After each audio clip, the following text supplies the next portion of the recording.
when the world's too dark of a place to be, and you need an escape from reality. Open up those pages, it's sci-fi or fantasy, whatever genre you please. And join a book club, 'cause you won't read it on your own. Join a book club, so you'll be held accountable. It's just a means to an end, but you're doing it with your friends, so join the book club by DLC. Hello there, book clubbers. My voice is strained. I don't know what's going on with me. I think my children gave me some sort of pox. I don't know. Anyway, apologies for my voice. But we're glad you're here. We're glad to be here.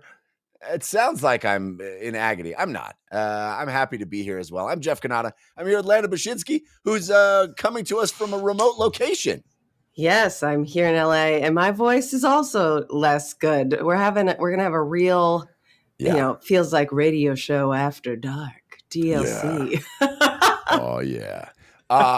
Did not want to skip this week though, because I gotta say, we're doing chapters 17 and 18 of Dust of Dreams. I think these are my favorite chapters of this novel so far. Really? Both of these chapters I just thought were so awesome. Could not put the book down as I was reading them. I felt like these two chapters have been my favorite of Dust of Dreams so far. Very interesting. Very interesting. We will get into all of it, but we like to start the show with a non-spoiler topic. And these, ideally, are sent in by you to us at dlcfeedback@gmail.com. We got a great one this week.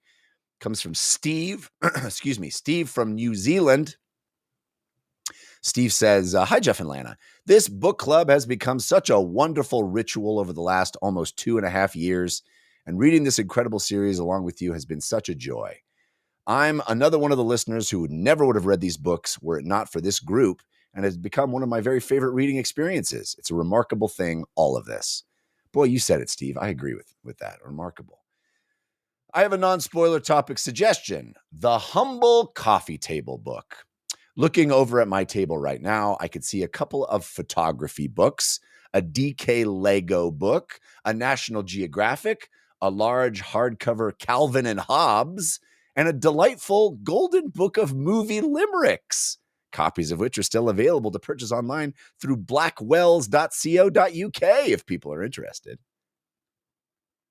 Also on the table are various pieces of paperwork and for some reason a hairbrush. I shall tidy. Anyway, what do you guys think makes a great coffee table book? What are some of your favorites? Love your work, Steve from New Zealand. Thank you, Steve. Boy, Steve, if you think that is untidy, do not visit my home. A single hairbrush? Look, it's just me brushing my hair, and let me tell you, there's still multiple brushes lying around. I have 2 young children, so my coffee table looks like a bomb went off. Anyway, the coffee table book. What do you think? Do you have coffee table books? Do you like the idea of coffee table books? Let's just define the term first of all. Coffee table books, usually in my mind, would be something out that's there. It's part of the decor of the living space, and usually oversized book that is meant to sort of be picked up and perused, not read, from start to finish, but sort of you could pick up and open to any page and find something delightful, right? Yes. And I think the things that make a really good coffee table book are, one, it's like eye-catching and interesting, not just like is that like a large coaster? Is this where I set my drink? It's like clearly a piece of its own. Yeah. But I think the best part about it is it really has something to do with your life and your interests. That is, if nothing else, a little conversation started. Be like, oh, I didn't know you were into birding. And if you were like, oh, I'm not. I'm like, bad coffee table book. Right, it's got to be, I think, your niche interest, or just something that's a little personal, so that it's almost like a nice touch of welcome something into your home. Even maybe somebody you don't know that well, a neighbor you're trying to get to know.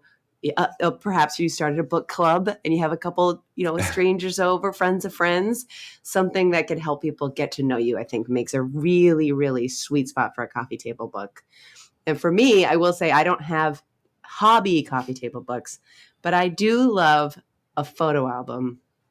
And so not necessarily for reading, but same kind of purpose. Well, there's obviously not reading. It's like a photo album, but something that you can pick up and people go, oh my gosh, what is this? This is you. Where were you? I said, well, right now, the ones that are sitting there are some ones from my wedding. So being able to be like, yeah, that's my wedding day. And like that's the getting ready album. This is like the honeymoon album where it's like all of our pictures from Italy, and just being able to share a little thing with somebody. And it's like, rather than being on the shelf in some back room where you're not going to look at them again, it encourages you to kind of go through them and relive your memories or relive your hobbies or whatever it is. It's a centerpiece of conversation. And that's what I think makes a really great coffee table book. Excellent answer. It's so funny.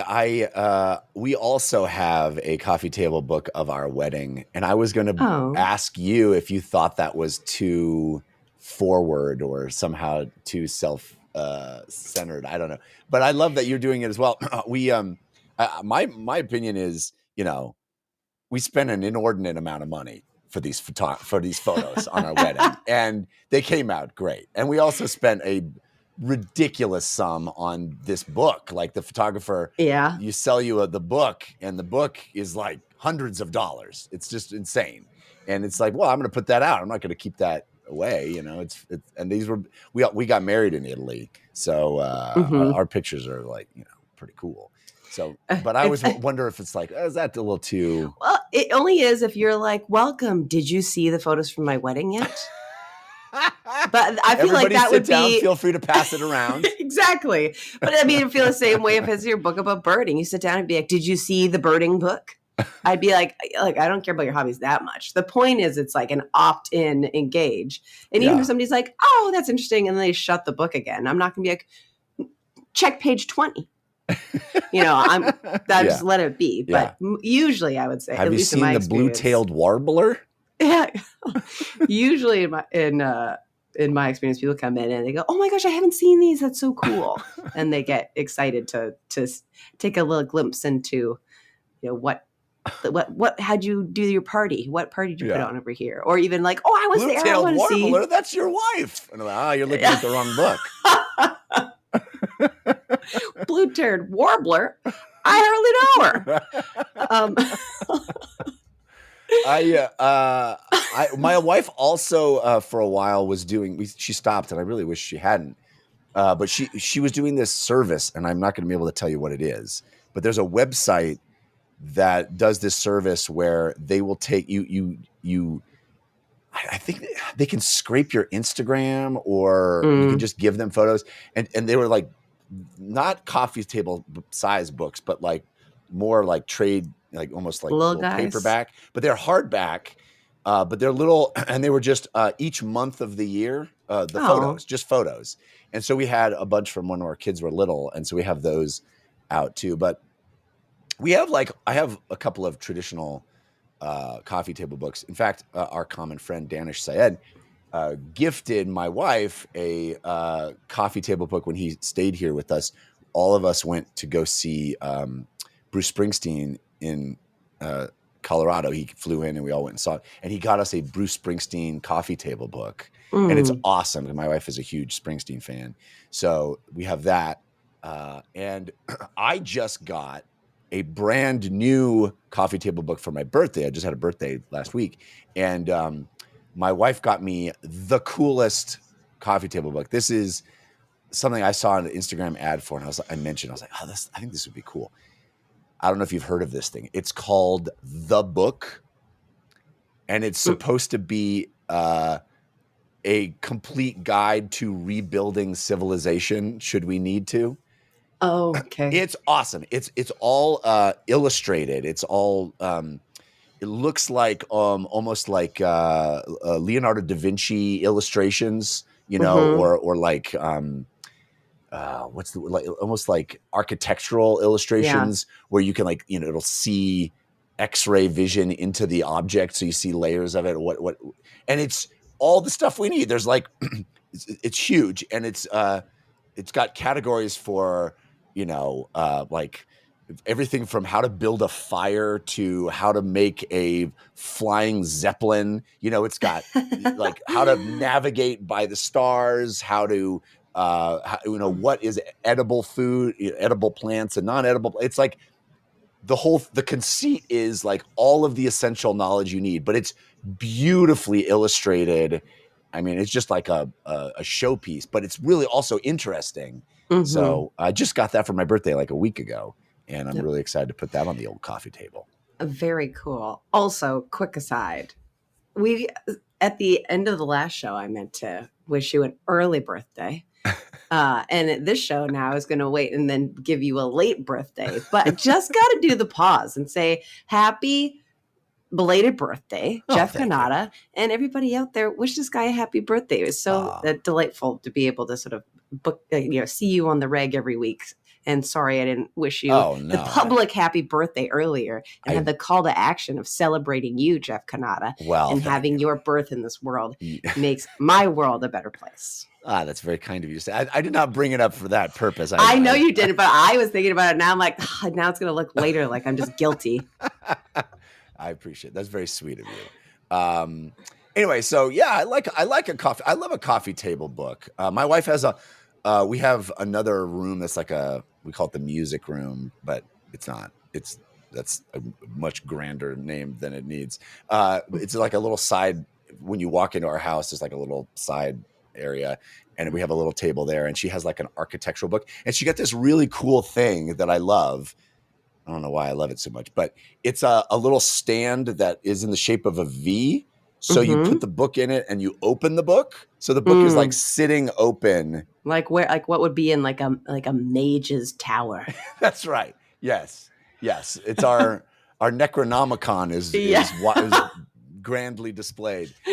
No, but I like how welcoming that is. It's like, hey, check out this page, because a lot of people will look at a coffee table book and look at the cover and be like, oh, that's cool, and not take the time to open it. I don't know. There's something I like about the open book too. Anyway, coffee table books. Cool. I like that. It was something we hadn't talked about before, and we appreciate Steve bringing it up. If you have a topic to suggest, please send it to us, dlcfeedback@gmail.com. All right. Before my voice gives out entirely, we should get into it. Spoilers starting now for chapter 17 and 18. Chapter 17 starts with our sad children, the snake. I mean, literally contemplating why the gods have forsaken them. So sad, but so powerful. Just incredible writing. Yeah. I pulled a section of this for the end of the show because I found it so powerful. This notion of, why would the gods abandon us, and what are the gods? What is this notion of doing nothing? The gods doing nothing, which is a hard thing to wrap your head around if you have any or explain away if you are a religious person in any sense. And I like that these fantasy characters are wrestling with it as they experience the horrors of their life. Yeah, it's so fascinating to have that kind of contemplation, but like in a space that it feels more grounding because we know the gods are real. Yeah. The gods are very present and occasionally physically there. Yeah. So I've always, sorry to interrupt, but just a quick aside, that is one thing that I have always found to be a tricky balancing act in fantasy, where obviously the whole thing about fantasy is the metaphor is made real, right? Yeah. And to have gods that are tangible and everybody can see them, where no faith is required because there's evidence in front of you, it's an interesting balancing act in fantasy because like that's kind of the whole thing is the faith part, and to have that removed is an interesting notion. And I love how Erikson handles that, where people still can have crises of faith because the gods are unreliable and, very, very human in their foibles. Their fallibility. Yeah. And the faith is there being like, I don't know, are you going to be looking at me in this moment that I needed you to be seeing when I needed you? And are you worth my are you worth my devotion? yes, Really? yeah, whatever sacrifice I'm gonna make for you, I really want to be able to look you in the eye and be like, I'm doing it. Yeah. Yeah. You better make this worth it. Yeah. Yeah. Interesting scene, and it's heartbreaking as they're trying to get to this city at the other end of the glass desert, which is, we haven't even talked about that. I don't think yet, but the image of a glass desert is so evocative for me in my imagination too, and they are marching into she says, Badal, I'm talking about, says they're marching into fire, beautiful, perfect fire. She is, what's the word? She's having like visions. Yeah. They're walking and she's like, we're close. We're getting close to this city. And people are like, sure, Badal, let's get you to bed, Yeah. But interesting. We're walking into fire. I didn't think about it until right this minute. I don't want to jump too far ahead. I'm like, maybe they're on one side of a wall of light, because their positioning and like all the language that they use to talk about where they are, like is foreign in such a way that, we could be like, oh yeah, okay, there's puppy dogs, rivers. Are those the same dogs? They don't sound like it. There's like an interesting, like, where are they? Where is this snake of people? Because everybody else we're moving east, right? Have we heard that the snake is moving east? I can't remember. I would not ever be able to retain right. But it is interesting, details. the things that they expect to see, like they're saying the quitters aren't going to chase us in here. Everybody knows this is an awful place to go. And then later, I mean, we'll get to it, but this kind of weird confluence where Badal and Setak almost have like this convergence of visions. Yeah. Really interesting stuff coming up. All right. Yeah. So then the next scene, we're just, as Erikson is wont to do, we just introduced to like 8 new characters. I know. Just new. One of those things like book 9, chapter what? Okay. Okay. I'm plugged in. Here we go.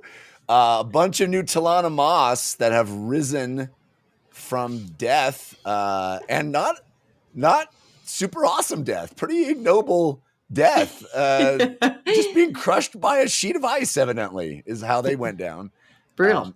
But a really, I think, fascinating little sub faction of Imas. We are told that these folks were doing their own ritual of Talon, like not part of the main ritual. It's like we're gonna have our own side ritualers. Party.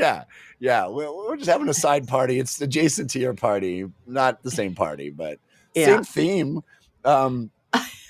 And it's like there's no new, no idea is a new idea, yeah.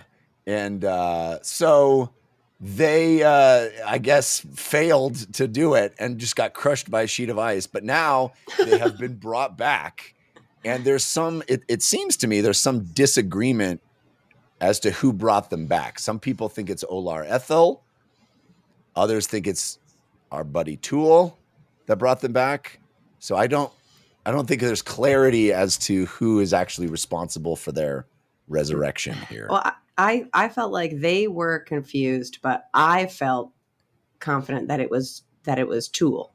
I also felt that way, but I was like, well, maybe we're not supposed to really know.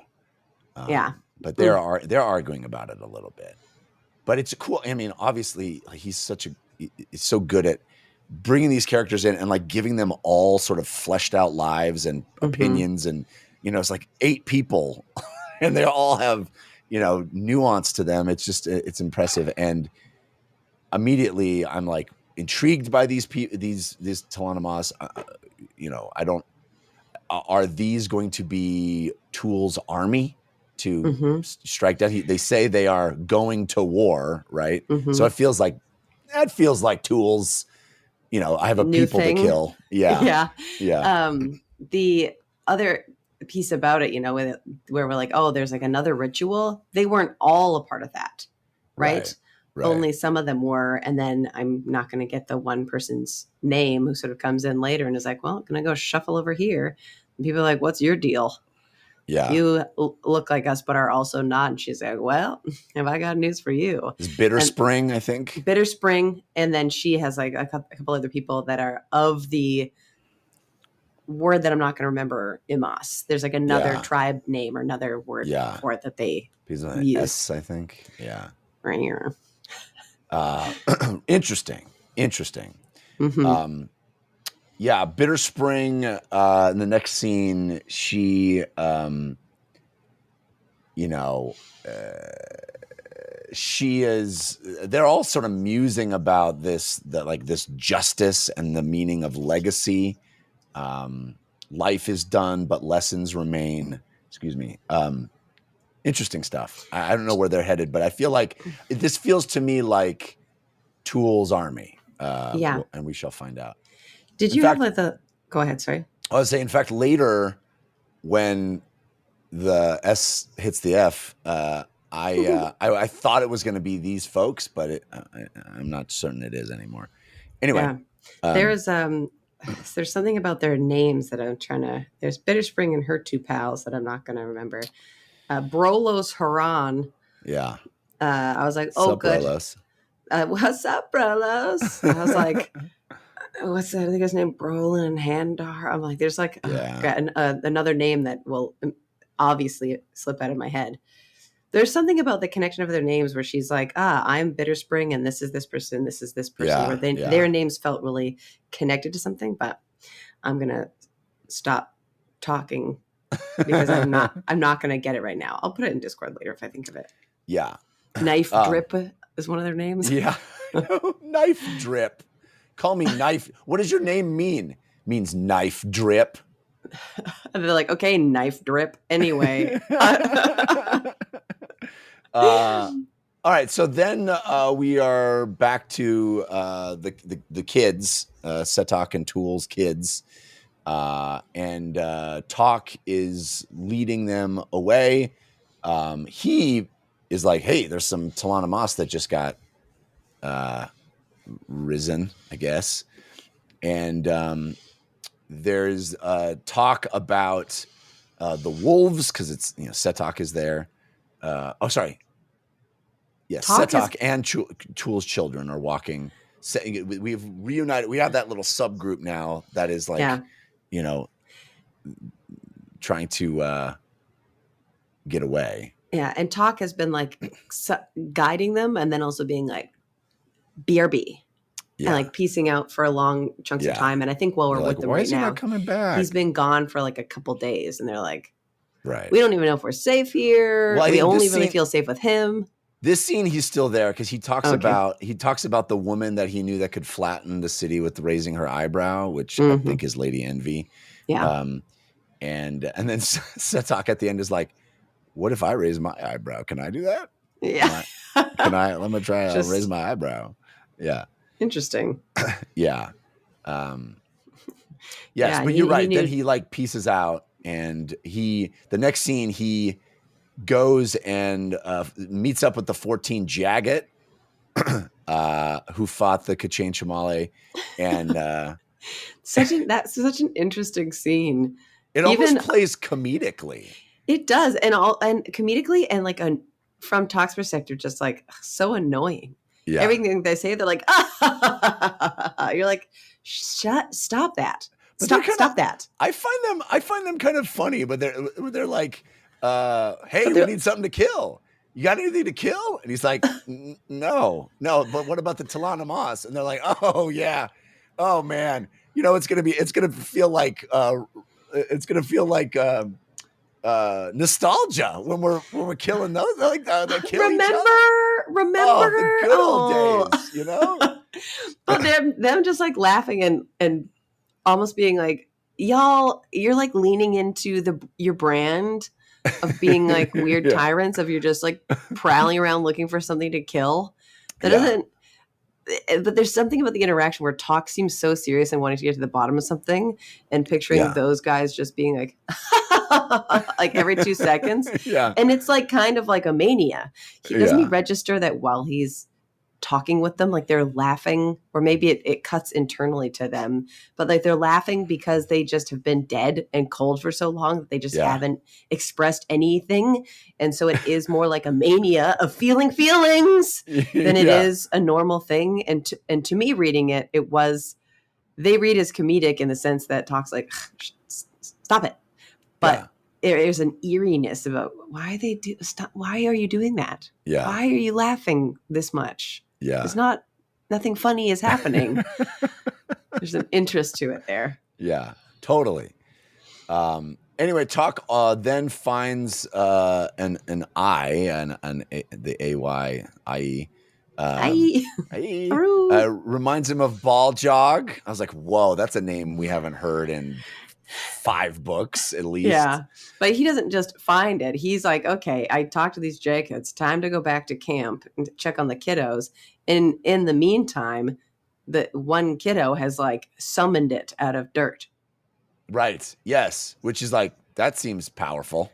Yeah. Satak's looking and she's like thinking about dogs and like being like practicing, her people's eyebrow in the camp. The people's eyebrow. And then she smell what Satak is cooking. Exactly. And then the littlest child, Tool's actual child, does his like ritual casting of being like, ba-la-la-la. Yeah. And then the puppy dog appears and chills in camp, and she's like, that is a little spooky, a little ominous of this little kid just being able to be like, it's puppy dog time. And then Tot comes back and is like, oh, that's not Baljog. Yeah. But now it is. Like names it immediately. Yeah. Baljog 2. Yeah, I guess it hasn't been that many books. Was it Toll the Hounds when we last saw Baljog? I guess it's not that long ago. Anyway. Isn't it? That still feels like long ago in the scheme of book lengths. All right, so then we're into like scheming the Barghast battle. Skeptor Hercules is thinking about the battle, and he's like, maybe this is wrong. I feel like I'm going to tear out the throat of the wrong enemy, and this seems bad. What I think is, oh, sorry, please continue. No, I was just going to, go on. So go ahead. This Scepter guy, we seen like he feels like he's on this roller coaster, right? Where he's like, ha ha, daughter, we've winning the day. Yeah. To, losing his daughter in whatever crazy storm thing happened to everybody. Right. And then being so depressed and being like, everybody doesn't know that I'm just going to lead at least myself into death because that's all I have to look forward to now. Yeah. The last time we talked to him, he's like, I'll let somebody else bounce my grandchildren on their knee or play bear with them or whatever. Yeah. And then now we're back into a thing that he's just like, anyway, battle time. I thought he was sort of turning tide, being like, this is the only thing I have to look forward to. But I thought it was like for himself, not like, well, we might as well do this war. And there seems to be like this flip-floppingness of him of we are fighting. I'm sad about fighting. This can't be the way. But now they're just fighting again.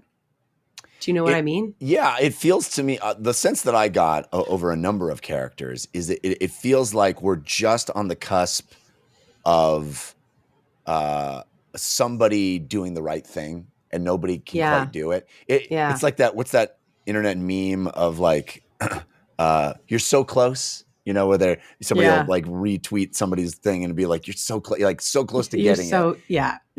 And I feel like that's what through a bunch of these scenes is like. You're so close to seeing why this is a dumb idea on every level and why everybody is going to die, and you're so close. And but we still have to do the dumb fight. And I feel like that's kind of the tragic element of all of this is that. There's so much slaughter and bloodshed and so many sort of entrenched practices, the hobbling being chief among them, but even just sort of like the ritual of war and the bravado and the lack of being able to see the forest for the trees and go. The autopilot that you get on when you're just in the middle of it. Right. So even though you're like, this seems so stupid, all of this death and for what? But I can't stop it. Anyway, back to battle. Yeah, exactly. Yeah. It's like turning the battleship, right? It's You don't. It's such a huge Herculean effort to change the events that heading. are already in place, right? The snowball's already going down the mountain, and everybody's like, "Wow, sure would be nice to not be doing this. Anyway, let's do it." It's like just don't stop. Stop stoking the hearth. You can just stop. Right. You can just stop. And that's how I felt this sense of tragedy, this foreboding tragedy of everybody just being like, but then we get the one character who literally does that, Stahl. And again, I'm leaping ahead, but Stahl being like, let's just leave. Let's just go away. And you're like, oh my gosh, you could just do that. We could just not participate in the slaughtering. Yeah, you can stall the battle. Bingo. Boom. Hey, I didn't see it, but I heard it when you said it. Anyway, the next scene is Bacall and Strahl are discussing the battle. Bacall has been constantly been surviving murder attempts. Everybody's trying to murder him. And then, this is part of what makes me love this chapter is this drama with Bacall and Esterol and Kafal. All of them. Again, I didn't hear it while I was reading it, but I'm hearing it now. Yeah. And this your wife and my husband got together and that sucks and they were going to kill me and thanks for stopping them from killing me by murdering them, but also maybe I like you now and maybe we can be together. Are we like an item? Like the killer of my husband is my friend. What is that?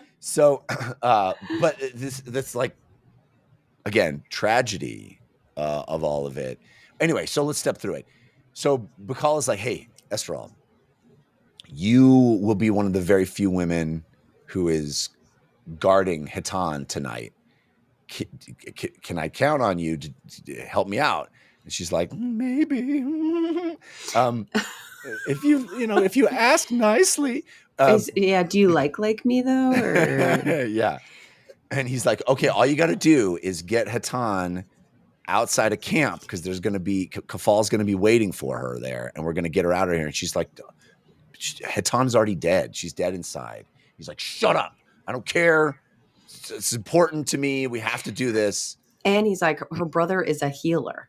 Right. Well, she's like, well, nobody ever gets healed from this. He's like, nobody's ever tried. Yeah. And I don't know about you, but in the back of my mind, I'm like, I don't know the extent of his healing. He's not an elder god, but we've seen Mael sort of heal Janeth in that way. Right. Like it seems she'll obviously have her physical wounds, but it seems possible that could be a healing of the mind in that way to at least forget. Erikson dangling out this possible hope before snatching it away. You're like, all you want is like, yes, please let this plan work. Please let this plan work. But then he crushes the dreams to dust, you might say. Yes, indeed. Yes, indeed. And the way this happens, I found so powerful, and it's something I've mentioned a number of times in our coverage of these novels, is how it doesn't always have to be spectacular, climactic hero guy versus the big bad enemy, and our hero falls. We got that right with Whiskey Jack. We got that showdown that felt impactful, and it was still tragic when but so often Erikson does the thing that to me feels even more real and even more believable, where it's just like, no, we tripped on a thing and now I'm dead. All of the build up and in this sequence of sad, this progression of sad deaths. Yeah. We have unceremonious. That's the word. Yeah. It's unceremonious, but for some reason, that feels more tragic, but also feels more real. It feels more believable. It's not like everybody gets glory. It's just, it's this ignominious, sad attempt that no one will ever know was even happened. You know? Just a few people trying to do the right thing. Yeah. And failing. Yeah. And failing in just the saddest, like most incidental way. Yeah. Anyway, so we have Kafal, and he's already in this sad place of thinking he killed Setok when he didn't. So he's got that's the tragedy of him never finding out that he didn't kill her when he struck her. And he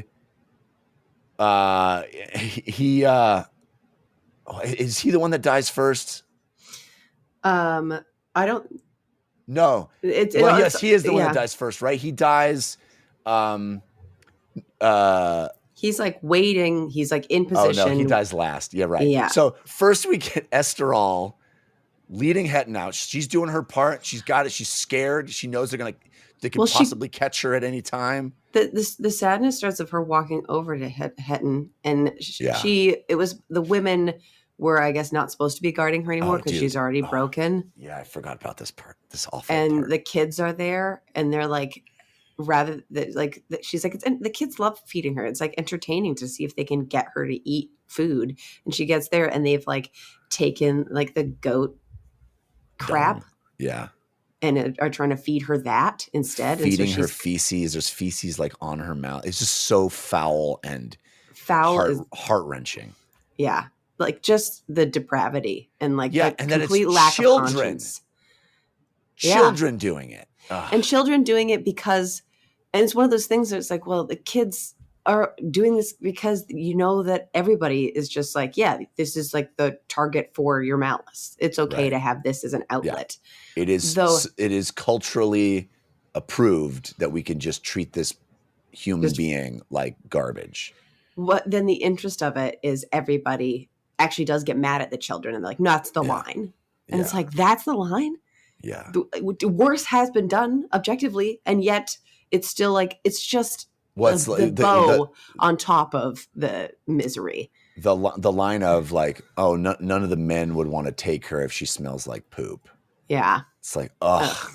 Gross. Ugh, yeah. So she comes over. Estrad like definitely just like feels for her as a woman. Is like, okay, we're gonna go get you cleaned up, and like soldiers are coming over to use her, and she's like, now I have this excuse to be like, I'm gonna go get her cleaned up so that you can use her. Yeah. And they're like, yeah, okay, hurry back, but you're right, get her cleaned up so I can use her. Yeah. As like the only thing that's okay is making sure that your toy is worth playing with. Yeah. And she starts ushering her out of camp. But then Bakal is taking a long time to get there.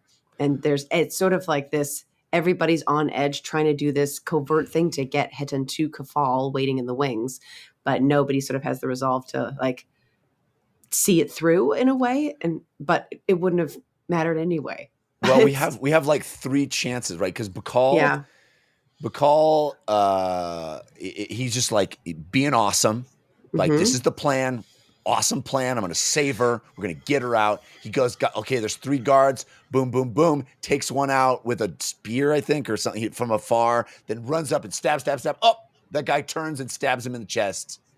And I'm like, okay, maybe he's okay. He just tastes blood in his mouth. And maybe he's all right. That seems bad, but maybe. I was like, Kafal can heal them both. Yeah. That's what I was thinking. Like, okay, dude, Kafal's going to come in.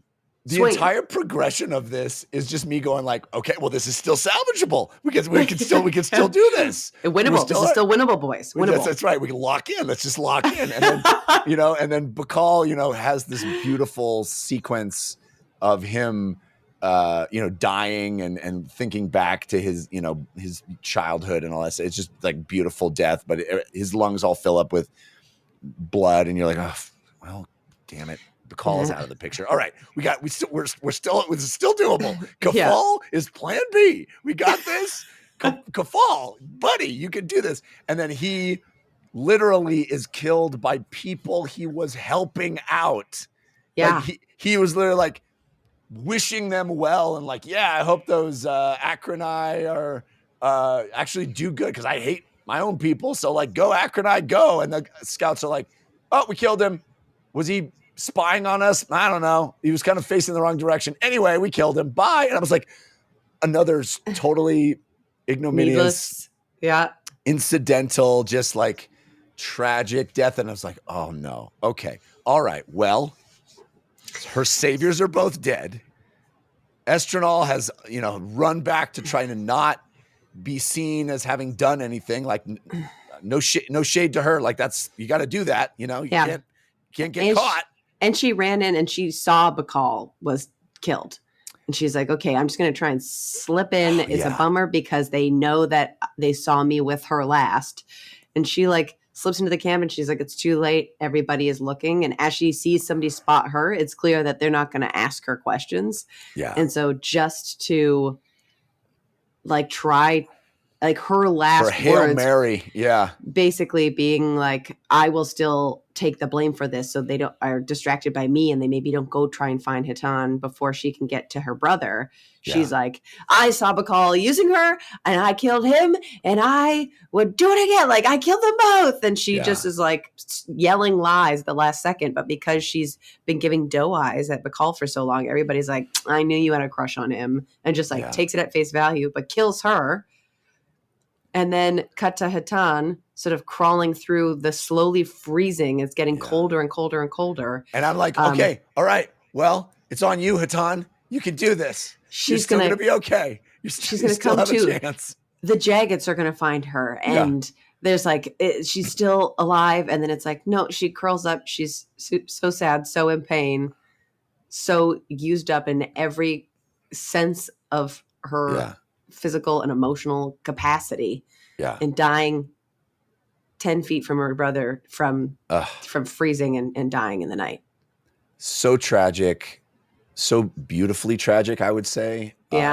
Really powerful sequence where, I'm like I said, I was just so, ripping through the pages, just hoping beyond hope that this plan is going to work in some way. And everything is this more tragic than the last. And these characters that, it's like what we were talking about where you were so close. you almost had it. And Bacall was one of these characters where you saw him see what Tool was trying to do, have this change of heart. He's this awful person who's done awful things, but felt like he was, just kind of turning the corner on understanding how to be decent. And he dies, and Kafal dies. And like you said, Esterol coming and seeing Bacall's body and being like, no, that can't be him. It can't be him. And her having sort of, romantic feelings for him and being crushed by that. And just every single thing is just so heartbreaking. And then at the end of that, I'm like, oh, so like the last 4 even semi-decent, learning to be decent, considering being decent people from this whole camp are dead. Yeah. Okay. Well, everybody's doomed to being sinister. Yeah. It's bleak and it's harrowing. And at the same time, I also felt like Hitan's death, is so sad, but it also feels like a mercy. She's sort of free from that torment that she was, going to have to suffer for however many years. And but it's such a sad, and how Erikson keeps mentioning like they're, 30 paces from each other or something like that. She and her brother dead. No one even knows. No one cares. So sad. Was this also we skipped over this? I think maybe Esterol talking to Bacall at some point. Is this the chapter where she's talking about even like her own internal sadness and sort of thinking about why the women are so willing to be cruel to one another? Incredible. Oh my gosh. Thank you for not letting us skip over that. Yeah. It's so good. And being like, it's the men. It's like, we do it so the men don't get us. Yeah. And oh man, I found that so powerful and so applicable and so relevant to today. I would love to hear you speak on it. Yeah, I mean, that sense of like, oh, the reason that we're cruel is because there's like a target. And if it's on somebody else's back, it's not on me. And the sort of the parallels of like, that exists probably all the time, just insecurity in the way that can like shred a society into like crazy mob mentalities where it's like, this is the person we're destroying, and it feels good because I'm safe.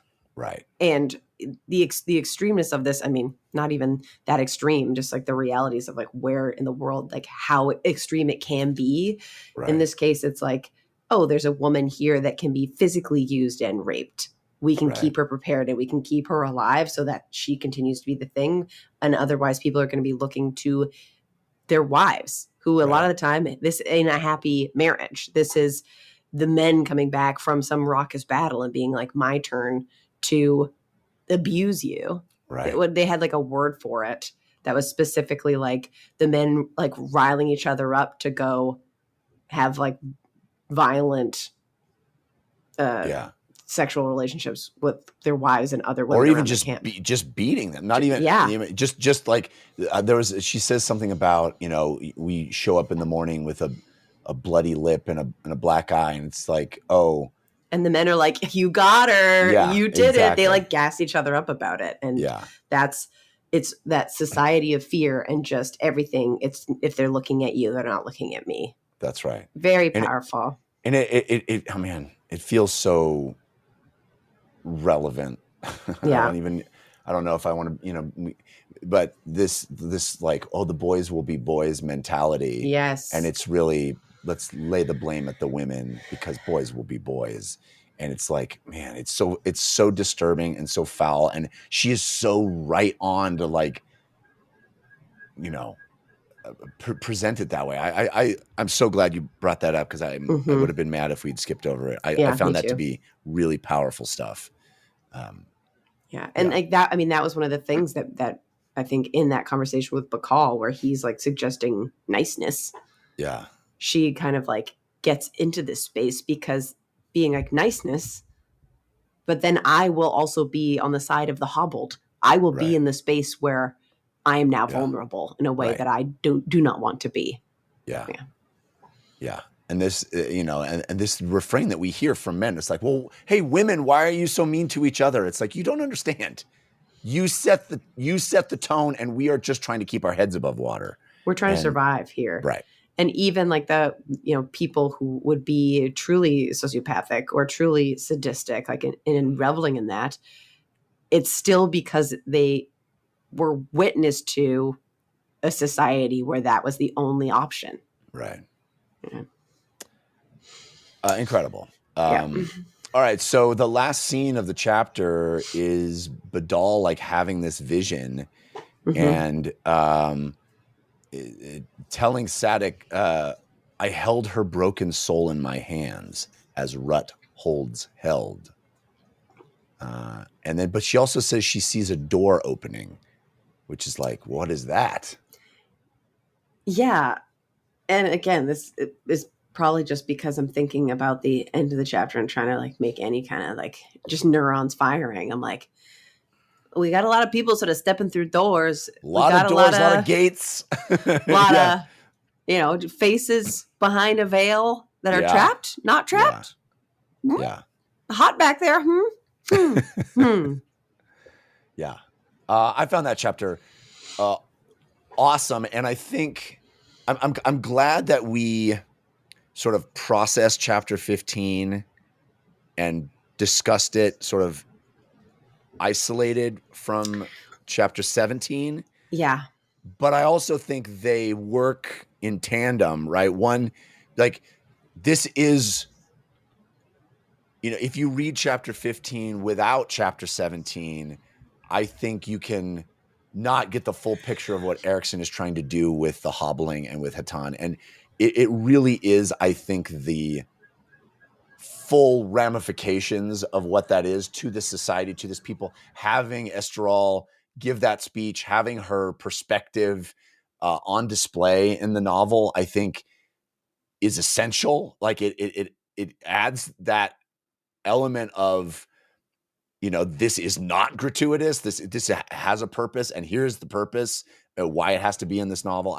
I found chapter 17 to be a beautiful companion to 15, and seeing how Hetan's story ends is so tragically, but there is sort of this haunting beauty to it as well. Mhm. I mean, I don't even know if that's the right word. It feels callous to use it, but the story of like her entire arc can be like deeply tragic, but yeah, like the light that it shines, yeah, and the relationships that are sort of affiliated with it, there, yeah, beauty feels like a word where people are like, you're sick, you right, stay beautiful, yeah. but it is, I think, just powerful, just that a very powerful thing versus just a heinous moment, a heinous experience. The image that will stay with me forever is the image of her on the ground with those ice crystals all over her body. Yeah. Like shimmering like diamonds, you know, forever, if I ever revisit this series, or when, not if, but hearing Haton's name, that will be the image that will immediately come to my mind, right? Yeah. That, and it is kind of beautiful. There's a peace to it. That's obviously an awful, sad, but like that, there's like cocooned in that sort of sheath of ice. I don't know. There's something that made me,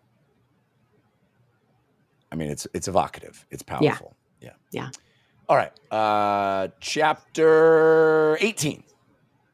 We start with Yontovis entering Carcanis, the city. You know, has seen better days.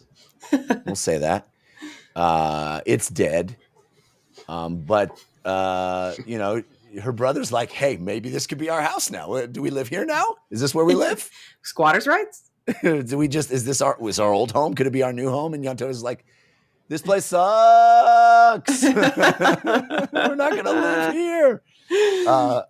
But she has this really interesting revelation about her relationship with her brother and how they are sort of two ends of a balance that need to exist to sort of maintain equilibrium, counterweights, if you will. I thought that was interesting. Yep. So they head to the citadel, where brother Yedan Derig is walking through. He's feeling this old sorcery that's still percolating inside the citadel. Yeah, they head to the citadel because they've like heard stories about this, and they know that that's like where it went down. So this is they've never been to the city before, but they know through the stories from their history that they're like, we're gonna go there to see the bodies. Like they know this is where some magic happened in a bad way. Yes, and they're getting to the first shore. This is our true home. And Eden is he's kind of contemplating who the sheikh even were. Were we servants? Were we their slaves? What were they? And meanwhile, the two witches are like falling into a coma, basically, right? Yeah. That kind of happens off screen, though, so I wasn't really sure what caused that. We find out sort of later what caused that. Yeah. In that, as they go forward, there is like a power in this city that it feels like it's not like, oh, the lights are turning on, but them being there is opposite, definitely right? Like, yeah, exactly. Them being there is like awakening something, and so even just being there and like trying to keep up the forms of like they had like taken all of, you know, Twilight's blood and being like, we're hotties now. Even just like keeping up that magic was like a lot. They're like burning through it such that they've fallen into a sleep, but they're like muttering in their sleep. They're like kind of like in a coma almost, but they're clearly wrestling with something. And they're like, that's crazy. Anyways, Citadel. And then looking around and trying to be respectful of the space. You know, he walks in there, he's like on his horse, and she's like, get off your horse. Get off your horse right now. What were you raised in a barn? Come on. He's like, actually, maybe I was. I don't know. But they're like continually like searching kind of for like we came here. What are we really doing here? What are we Yeah. really looking for here? It just seems like they're searching. And so Yeah. after they're in the Citadel, which frankly, I'm like, I remember the horse, but I don't remember the specificity of the event that happened in the Citadel. Then they go, we got to keep going. We got to go check out the first shore. Yeah. And even then, Twilight's like, well, I don't want to see the first shore. There's like sort of a hauntingness about being like, that's where we're going. Yeah. But there's something, again, there's like an eeriness for me that was kind of like laced through some of these scenes through these chapters. And this is another one. They're like sort of hesitancy, but obligation to go to this place. Well said. So they head out, and then we move over to Sandalath, who's kind of tripping. It feels like because they have entered Carcanis, and she is, a sheikh as well, and so she's kind of having a vision of like a flashbacky vision of blind Galan, who originally led them there, and that's a little bonkers because blind Galan evidently ate his own eyeballs, but didn't swallow them. Just was like, no. Why would you swallow them? No, just yeah. How else can you pop one out of your mouth and be like freaky deaky, huh? It's like an everlasting gobstopper up in there. Yeah. I love how Withal handles this whole sequence where he's just like, honey, you're going through something, and I can see you're going through something. I don't like it. I'm not a fan of what we're dealing with here. This all sucks. I'll stand by you. I'll do what you need. I don't know what the Knocks are doing over there. That's weird.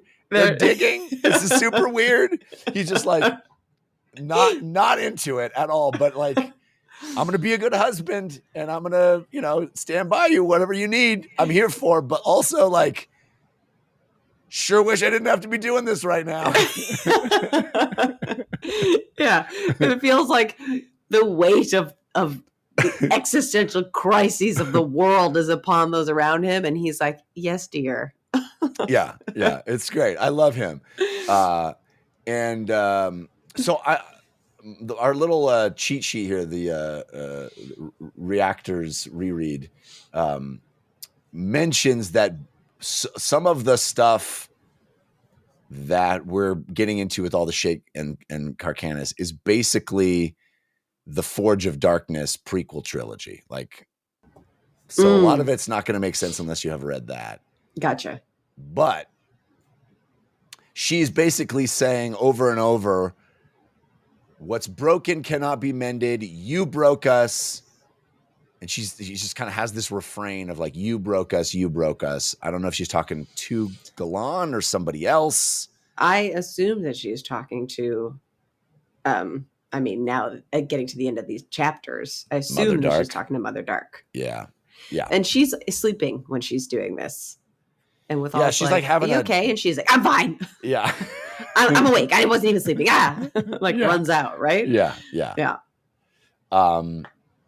So this whole conversation about Galan, you shouldn't have eaten your eyes. You should have eaten your tongue because then you wouldn't have had to talk to people. It's all creepy. Yeah. He's like he's a poet. Yeah. Blind Galan because he's got his eyes in his mouth. I also thought it was awesome, but it's super creepy. It's super kind of enigmatic and dreamlike, the whole thing. But she feels like she has a real part to play in the Sheikh equation. Story. Yeah. All right. So then we're back to the ghosts inside the Kachin Shamal city, and our old friend spitting the hands, rubbing through the hair, Terralak Veed. So this section, I was like, was it intentional that I thought the whole time, this killer's in the space, like we knew that there's this threat emerging, but it was written such that the drone seemed like the threat, wasn't it?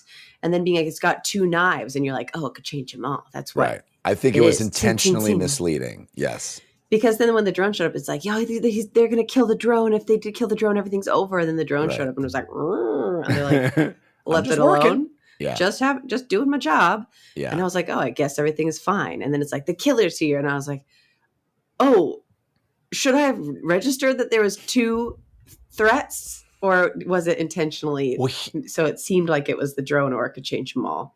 Here's my reading of it, which is, again, coming at this very late. I think a lot of people would have gotten this way earlier. You can probably be like, well, yeah, obviously, Jeff. But I'm just getting to this place of all of this is in Icarium's mind.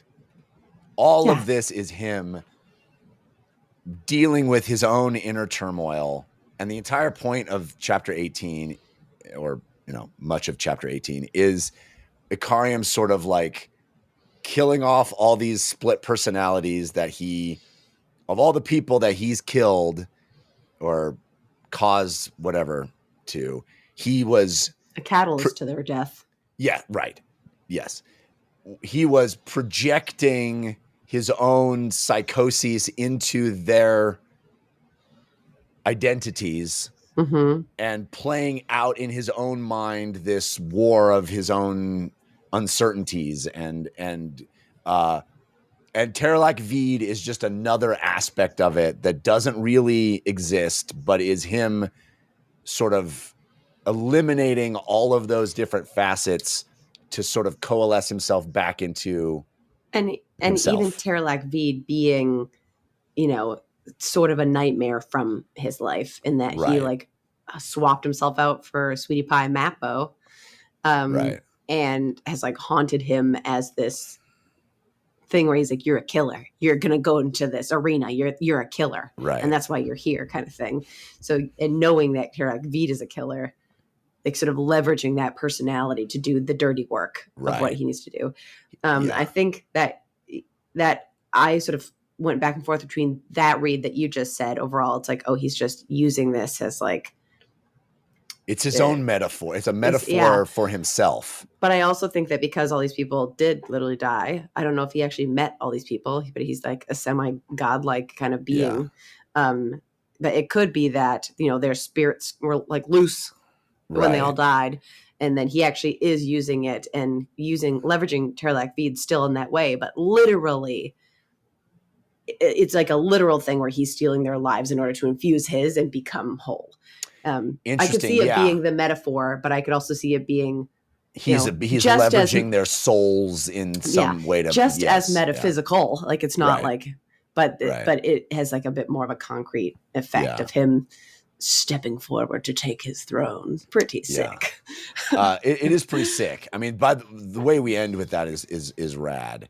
But I also thought it was awesome that Veed is just going through, and it felt like a slasher film. It felt like Jason puts on the hockey mask and is just going to kill all the teenagers that are hanging out inside this abandoned castle, and really just kind of fun. We also get some like backstory or fleshing out of some of the ghost characters that I don't know who they are, where I'm like, this feels like a direct admission as to who they are, and I still don't know. There's a couple I didn't cross-reference with my list because, as y'all know, I don't retain information. I have to like work really hard to not have my mind be a sieve. But there's a couple pieces in there. I was on my flight over here that I was like, I'm gonna cross-reference this with my notes when I get back, but I didn't, and so I still don't know as well. I love that you're right about the horror film, even to the point where Terralac's like, where's the next one?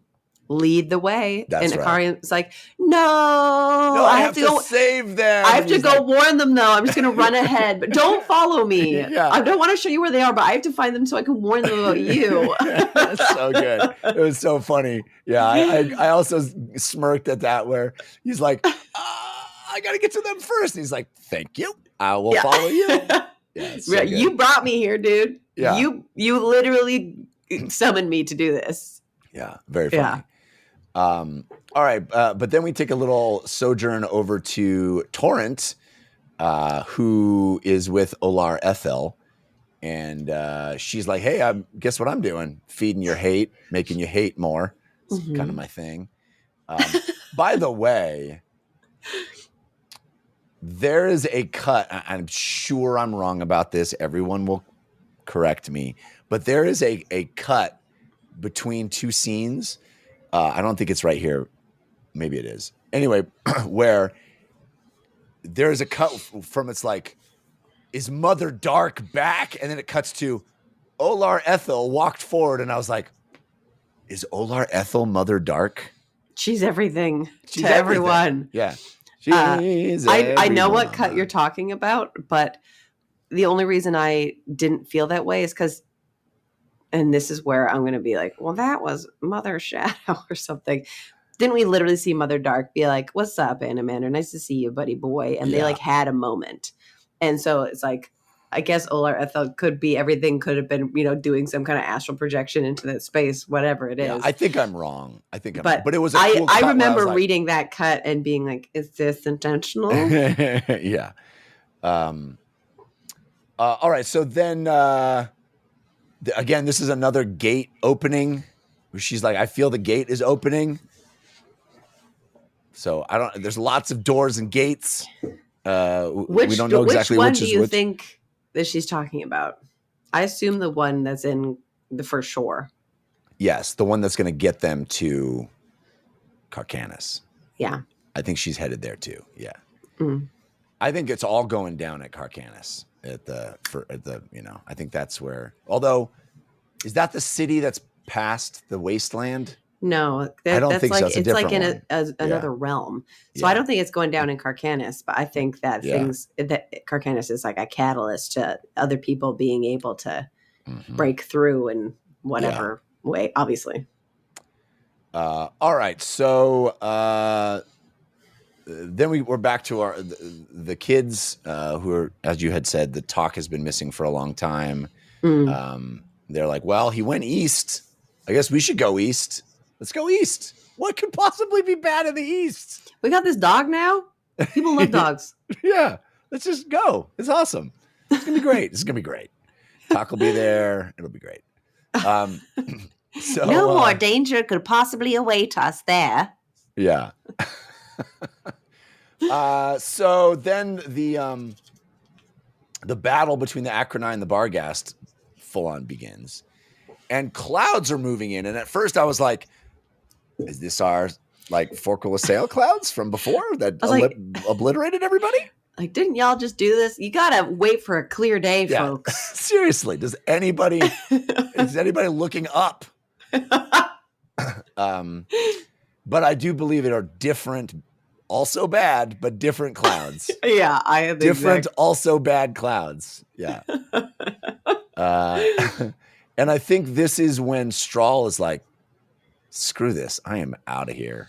Well, Strahl, I love because, we saw with Bacall and Strahl when they were chatting, and Strahl's like, I don't like this man. I don't like this man. And Bacall's like, it's my right. Now get out of here, you crazy kid. Go hang out with your wife before the battle. It's like you get the sense that Strahl's like kind of like got a good dude, like a thread of good dude within him. Yeah. And so Strahl looking at this battle, being like, Bacall and I really talked about this. Seems crazy, but I don't like this at all. Like, what did you and Bacall talk about? What's the plan? What is it that you are going to do? And then the thing they chatted about that was like Bacall's plan all along to just straight up retreat. Yeah. Just peace out. Just leave. Just don't do it. Don't and participate. Like with a show to make it clear, like, we are not fighting you. We took our weapons, visibly sheathed them, put our backs to you. Yep. To do that. So you know that we're just peacing out. Not fighting. Yeah. I thought that was awesome. So the Sinan just leave. Just leave.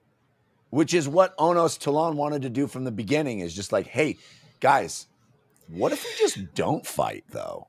What if we just not participate? That's what he was doing, and everybody was getting stir crazy. Yeah, because they needed that enemy. They needed that war. And then we have we check in with all the factions. Marl Ebb, who's pissed that they're leaving.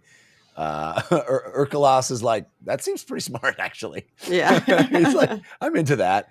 And we also check in with Sakara the Vile, who's just in the back, like, hope nobody comes back here. Where all the old people are. I love because she's like, those cowards. I knew that they would do something like this. Horrible. We're here protecting the wagons, but I hope there sure is enough kerfuffle that I can just leave too. Yeah. But I'm not a coward. You're the cowards. Totally. Yeah. And then the clouds arrive, and it's bad for everybody. It's bad for everybody. Everybody's dying. We get to see Terralac murder Asane, Last, Sheb. Everybody's going down. You get murdered. Sulkit, the drone, has now become a full Jan Sentinel, which I guess is something. I was like, the Jan Sentinel. I'm like, oh, is that a thing? Okay, it is. All right, let's do this. I'm like, it's one of the. I mean, we always knew that they were going to transform into something. Yeah. We have this a lovely little moment with Rautos where he thinks back to his wife. I just thought that was just such a beautifully written little moment of him thinking back before, when she's like, hey, maybe you shouldn't be so obsessed with all those contraptions. He's like, what is it going to do? Kill me? Yeah. I just thought that was beautifully written. Everybody in that scene with Terralac coming through, and there's sort of different ways of embracing death or running from it or being fearful of it. Interesting. And we have a full-on, explicit confirmation that Icarium wanted to create new Warrens. Like, yes. It straight up says, what's that word? Warrens. He's going to make his own Warrens and trap himself in time, which I thought was cool. And then we have this moment where everybody sort of disappears, and Terralac's like, hey, buddy, here's your throne. Have a seat. And then even Terralac disappears, and Icarium is full on reborn. So is the seat and is the throne in his mind? I interpreted it as being an actual place in the Kachane Shamale hold. Yeah. But who knows? I mean, a lot of this stuff was in his mind. But I imagine it like he had to bring himself here. And so he sort of, like, on a certain level, knew that he had to bring himself here. So he manifested all these personalities to get himself here. But what a way to like hide a throne if it's like literally in like your brain warren, your mind palace. Yeah. But it does seem to be this physical place. There is like an interesting, like, even when we were first being introduced to it earlier in the book, you talk about it being like a little dreamlike. There is like still a dreamlike thing where I feel like this place is physical, but in so much as Warrens are also feel physical, but they are different realms and different spaces that aren't exactly what I would think of as the physical space. Yeah. And I'm wondering where this is.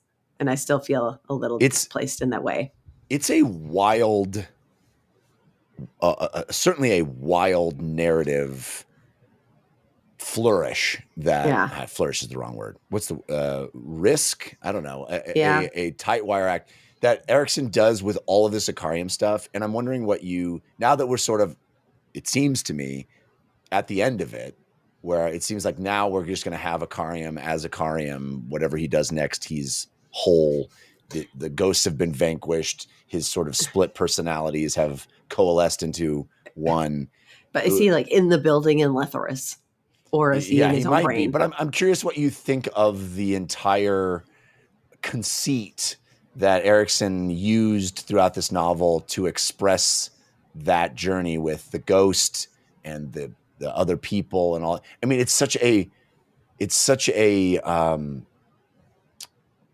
audacious puzzle. Yeah.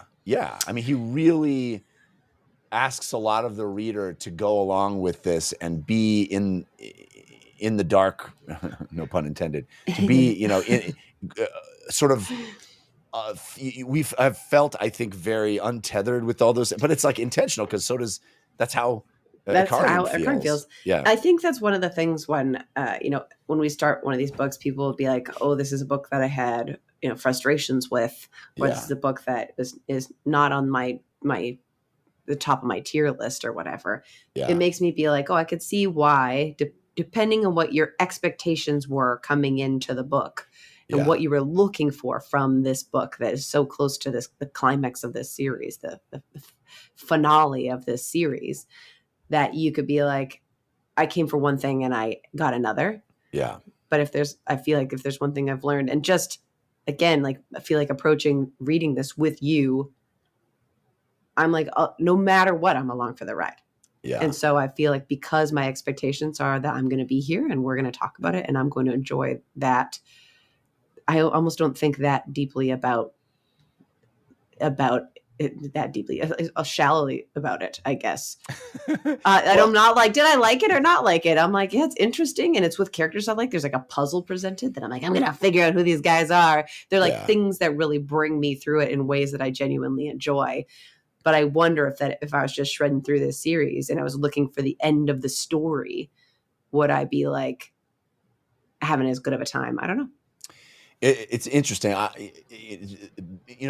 Obviously the macro version is Icarium is sort of internally fractured. Yeah. Having this identity crisis, so to speak, and has to go to this place, right? That is the long and the short of it, really, is he kind of has lost track of who he is. He's a guy who has, had his memory wiped multiple times. Mm-hmm. He goes through this thing.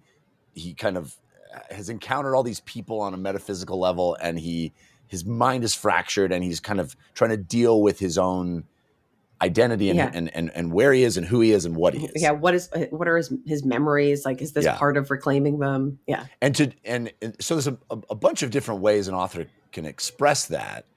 And I think I think it's the most daring way is to just plunge the reader into it and make the reader feel as adrift as the POV character. But I think that's kind of one of the beautiful things about what Erikson does with this entire series with POV is really commit to the notion of POV. And like people, as we've said many times, people can be wrong in their own POVs. People can have misapprehension. People can express vile and disturbing thoughts in their own POVs. People can have self-delusion. All these things that he's done because we're in this very limited not first person, but this very limited, perspective, character specific POV. And I just found it's a wild flourish. I'll use the word again, but I found it to be very cool, but also, here we are in the 9th book and he's like taking new risks and doing things in really new, interesting ways. I'm impressed with it. Yeah. And it's interesting because I could see this scene being like, his mind's fractured. We're going to let it be like a mysterious split personality moment, but it is all Icarium personality and they're all different versions of Icarium. And you have to try and figure out how to put that together. But the fact that it is sort of leveraging characters that we know, it feels like a life raft in that dreamlike space, right? Where you're like, who are these characters? What do they represent? They have like different emotions. They're doing different things. They're different levels of thoughtfulness. It feels like, it's doing something very cool and different.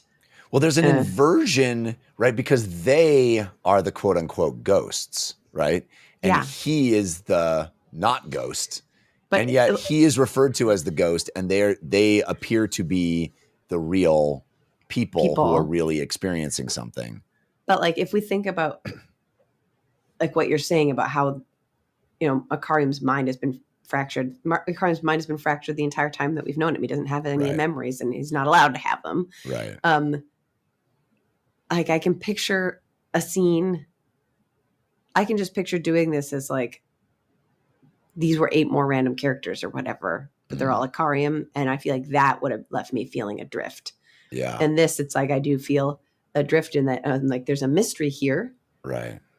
Yeah. But because it's leveraging those characters that we know, it's like something, it's like a little piece of driftwood to cling to in the motion of questions.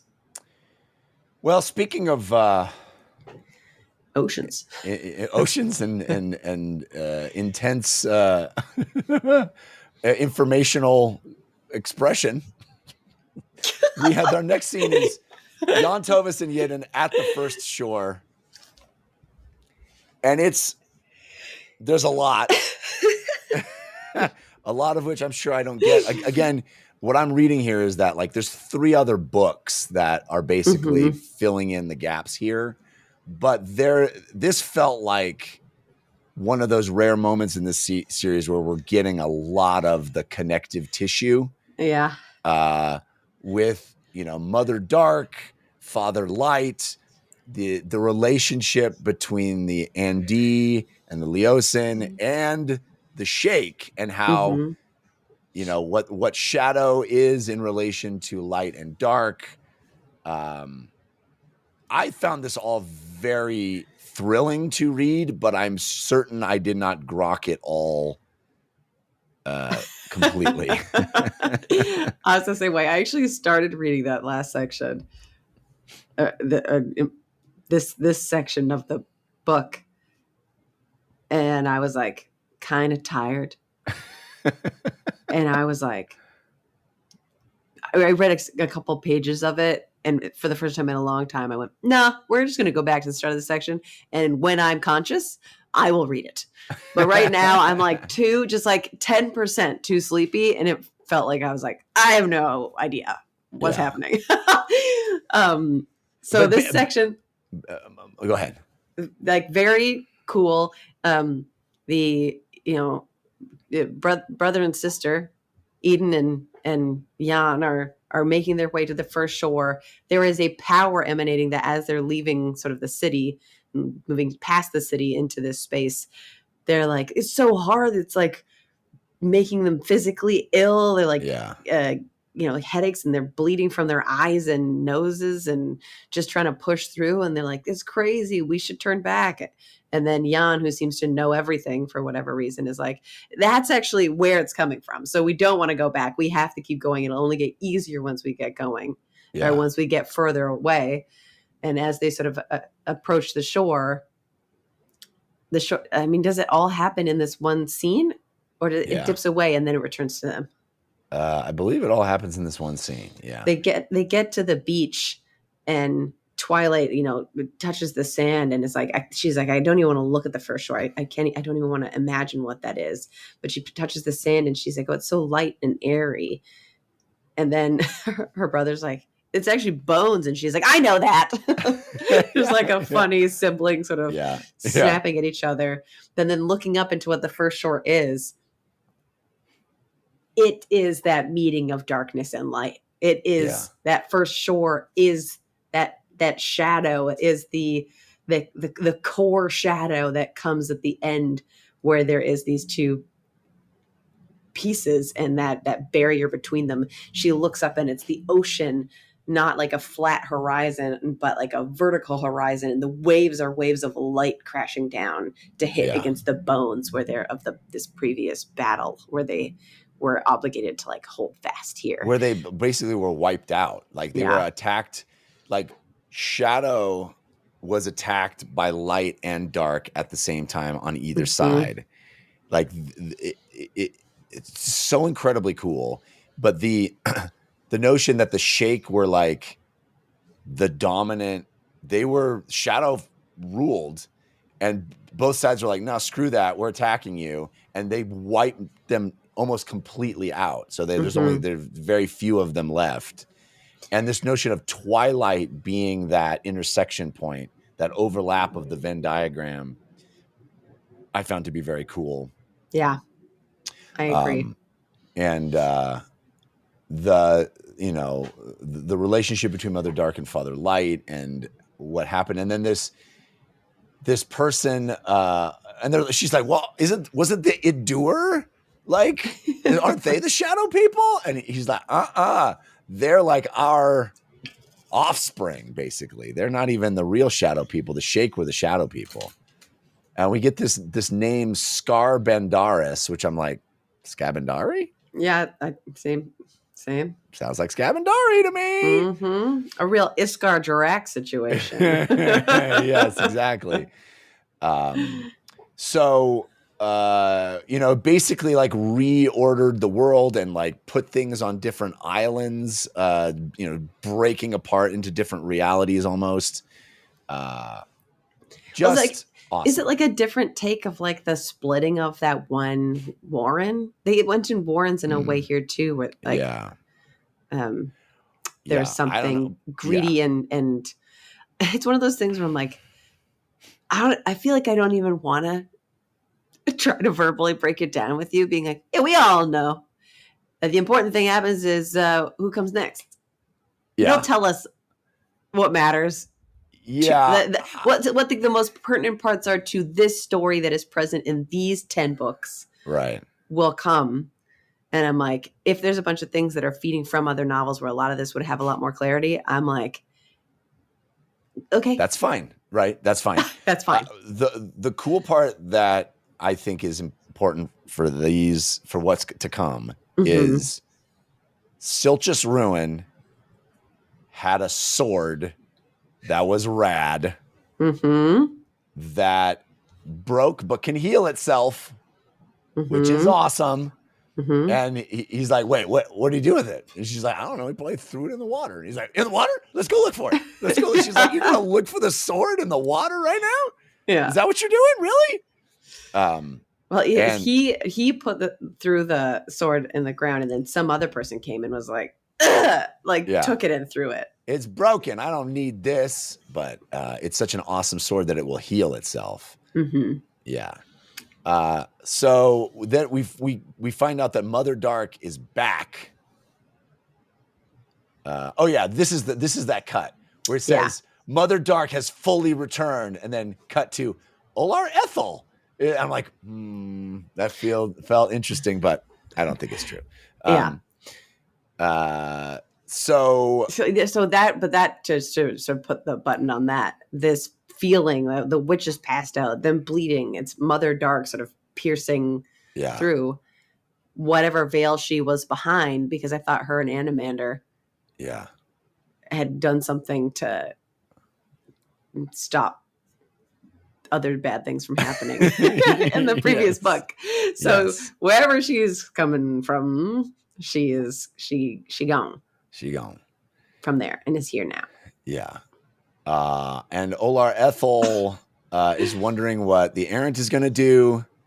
Torrent is like, hey, there's a carriage. There's carriage tracks. I'm like, what carriage is that? Only carriage I can think of is the TTG. But it's definitely the TTG. Feels like it comes from nowhere. Feels like it fell from the sky. Yeah, maybe. But is it maybe the thing I was like, well, is it the carriage that was in the sword? That was in the sword? Because Draconis is back. So it's like, did he pull the entire carriage out? I mean, the timeline of exactly which carriage this was unclear to me. Whether it is the assumption to me was whether it is the exact one that Hood was like, if you get and gone, you get on that carriage right now. Right. I don't know if it's that literal one or if the TTG eventually made like another lap through that Warren and pulled more folks out of there. But it to me, 100% TTG, 100% related to the Sword Warren. Craziness. Okay, so Sandalath, she's having a hard time of it. She collapses right before getting to Carcanis. There's a bridge. She's not going to make it. Blood running from her eyes and ears and mouth. And she's like, "Hey, Withal, Mother Dark is back," and he's like, "That okay? Is that yes, dear? That seems like a big deal." Yeah. Also, the Nocts are gone. We don't know where they went. They pieced out. Yeah. And he's like, he goes over to the water to fill his water skin, and he's just like, oh, these dumb gods, and they're messing with people. I hate them so much. I hate gods. It's like, maybe do you ever think about just backing off? You ever think that we might deserve better? And just in his head, hasn't my wife suffered enough? And then he hears, yes. And it's like, so can she not suffer anymore then, please? Yeah. And then we find out what the cloud of death was that messed up the Barghast and the Acroni in this incredibly written, badass moment where Draconis is back. Returneth. Draconis returneth. Yeah. Very cool. Very ominous. Very ominous. I love these two chapters. I just thought they were both so awesome. Real page turners. A lot of stuff that I'm sure I'm not grokking completely, but in on where we're headed. And it feels like, the convergence of this book is going to be interesting. And I just don't know what we're even setting up. Yeah. And I will say this, people have been so wonderful over the years we've been doing this now. But for this chapter in particular, because we're a little foggy and there are details from other books, please do avoid spoilers for this series. Yes. Thank you. But I like the call to action of like little things that we missed in that specific Twilight and Jan watch and Eden standing on that beach. Yeah. I'm like very open to details from it, but please be careful with spoilers. We're so close, folks. We're so close. We're right there. All right. So I have two little passages. I know you're pressed for time, so we can get out of here. But I have two passages to read. I think you and I have one of the same passages, which is that at the very beginning of chapter 17, I had it starting at her wings were shriveled. And I started with she must have seen a worm once. Yeah. Is that earlier than yours or right after yours? That's right after mine. Okay. But you take it. You can do the beginning part if you want. Oh, sure. I'll do the first little paragraph. All right. So this is Badal and the snake. Her wings were shriveled, burnt down to stumps. Flying was but a memory, finely dusted with ash, and she found nothing inside to justify brushing it clean. Past glories dwindled in the distance, behind her, behind them all. But her descent was not over. Soon, she knew, she would crawl, and finally slither like a drying worm, writhing ineffectually, making grand gestures that won her nothing. Then would come the stillness of exhaustion. She must have seen a worm once, such a worm once. She must have knelt down beside it as children do, to better observe its pathetic struggles.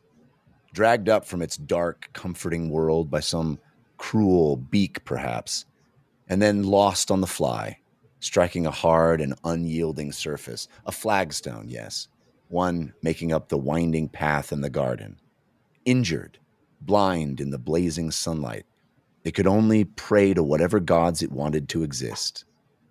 The blessing of water, a stream to swim back into the soft soil, a sudden handful of sweet earth descending upon it, or the hand of some merciful godling reaching down, the pluck of salvation.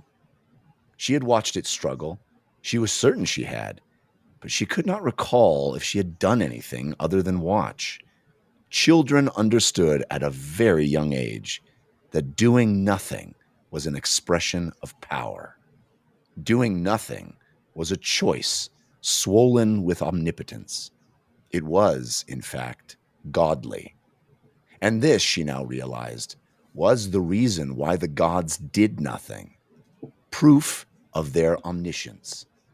After all, to act was to announce awful limitations, for it revealed that chance acted first. The accidents were just that, events beyond the will of the gods. And all they could do in answer was to attempt to remedy the consequences, to alter natural ends. To act, then, was an admission of fallibility. I love that. Yeah. Wow, what an observation. Yeah. That last paragraph I had as well. Go ahead. Such ideas were complicated, but they were clean, too. Sharp as the crystals jutting from the ground at her feet. They were decisive in catching the rays of the sun and cutting them into perfect slices, proving that rainbows were not bridges in the sky, and that no salvation was forthcoming. The snake had become a worm, and the worm was writhing on the hot stone. Amazing. Yeah, so beautiful. Yeah. And just like, look how I can just ignore you. That's how omnipotent I am. So I'm so omnipotent, and just the ego wrapped up in that. Because even if I show you how omnipotent I am, if I were going to do something about this, you would see that I am still not all powerful. That's right. Anything I do is a reaction to something I didn't do. Yeah. So if I'm reacting to something I didn't do, then that questions my omnipotence. Yes. Because I didn't do it. Yeah. Brilliant. Like, I've never seen that observation expressed before. I just loved that. Loved it. Yeah. Me too. Yeah. That was my main pull. And then the only other one I pulled was a single sentencer. The only people safe from change are the ones lying inside sealed tombs. Yeah. Oh. That's beautiful. That's like, print that out. Mm-hmm. And not even graves in the ground. It's not even just the dead, because their bodies are decaying, they're changing. It's specifically the sealed tombs, unless you were sealed away and dead. Hermetically sealed. Yeah. Yeah. All right, I have one last one. That's the exchange with the Jaghut that I thought was very fun. The world has lost its simplicity. The world was never simple, Jaghut, and if you believe it was, you're deluding yourself. What would you know of the ancient times? He shrugged. I only know recent times, but why should the ancient times be any different? Our memories lie. We call it nostalgia and smile, but every lie has a purpose, and that includes falsifying our senses of the past. And what purpose would that serve, Harold? He wiped clean his knife in the grasses. You shouldn't need to ask, but I do ask. We lie about our past to make peace with the present. If we accepted the truth of our history, we would find no peace. Our consciences would not permit it, nor would our rage.